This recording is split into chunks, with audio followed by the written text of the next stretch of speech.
O sea, Piti y Lucas, o sea, habrá comido una ya, ¿no? Se le ha complicado.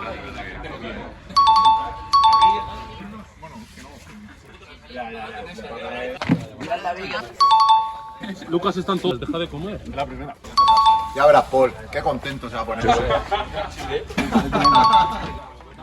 Lucas, un milímetro de cuadrado. No me gusta el hotel. Era un pokeball.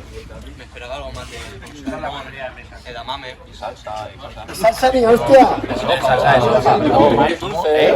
Ay, sí. Un poquito de salsa de soja, ¿no? Déjate de salsa, ¿no? Pasar un resto por ahí. ¿Eh? 6 trozos. ¿Otro? Lleva 8. Qué manera de mover el hocico, tío. Y venga a comer como un cerdo. Cano va a tumbar bien. Es muy feo.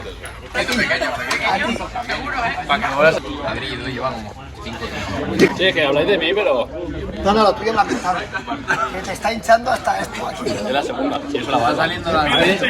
Vaya Pinocho. Pareces un hámster. La segunda sí. Hace que se haya metido un chuletón ahí. Mastica, mastica. Y levántate a por otro ya. Me ha hecho Paul. 1 kilo tienes que engordar. Pero no hoy.